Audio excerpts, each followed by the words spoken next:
Big boss house లో Sonia నిఖిల్ని nominate చేయడంతో అందరూ షాక్ అయ్యారు. ఏంటి సోనియా ఏంటి నిఖిల్ని నామినేట్ చేయడం ఏంటి అని అందరూ షాక్ అయ్యారు. ముఖ్యంగా టేస్టీ తేజ తను చెప్తున్న పాయింట్స్ ను చూసి ఏంటి ఇన్ని ఉన్నాయా నిఖిల్ విషయంలో అని షాక్ అయ్యారు. అయితే నిఖిల్ అండ్ సోనియా ఎంతో క్లోజ్ గా ఉండే విషయం అందరికీ తెలిసిందే. ఇక హౌస్ లో ఉన్నప్పుడు తనతో ఎంతో క్లోజ్ గా ఒక లవర్ లాగా మూవ్ అయిన సోనియా ఇక బయటకు రాగానే ఎందుకు ఇంత చేంజ్ అయ్యింది, అదే నిఖిల్ వల్లనే తను బ్యాడ్ అయిపోయానని అనుకుంటుందా, అందుకోసమే ఇలా రియాక్ట్ అయిందా అనే కామెంట్స్ అయితే వినిపిస్తున్నాయి ఖచ్చితంగా. అయితే సోనియా హౌస్లోకి వెళ్ళగానే నీ ద్వారానే నేను బ్యాడ్ అయ్యాను అనే ఒక ఉద్దేశంతో నిఖిల్ పైన లేనిపోని పెట్టేసి ఇక నిఖిల్ని నామినేట్ చేసింది అని అనిపిస్తుంది. అలాగే హౌస్లో ఉన్నప్పుడు రాసుకొని పూసుకొని తిరిగిన సోనియా ఇక ఇప్పుడు బయటకు వచ్చి నామినేషన్ చేయమంటే వెళ్ళి నా తమ్ముడు, నా అన్న, నా కొడుకు లాంటి వాడు, నా పెద్దోడు అనేసి అనడం జరిగింది. మరి ఇంతకుముందు బిగ్ బాస్ హౌస్లో ఉన్నప్పుడు తమ్ముడు కానీ అన్న కానీ నా కొడుకు పెద్దోడు అని ఇలాంటి వాక్యాలు ఎప్పుడు వాడలేదు.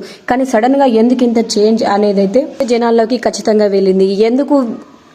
ఎందుకు సోనియా ఇలా బిహేవ్ చేసిందంటే హౌస్లో ఉన్నప్పుడు నిఖిల్ వల్లనే తను చాలా బ్యాడ్ అయిపోయి బయటకు వెళ్లాల్సి వచ్చింది అనే కోపం పెట్టుకొని ఇప్పుడు హౌస్లోకి వచ్చి నిఖిల్ని నామినేట్ చేసింది అనే వార్త అయితే హల్చల్ చేస్తుంది.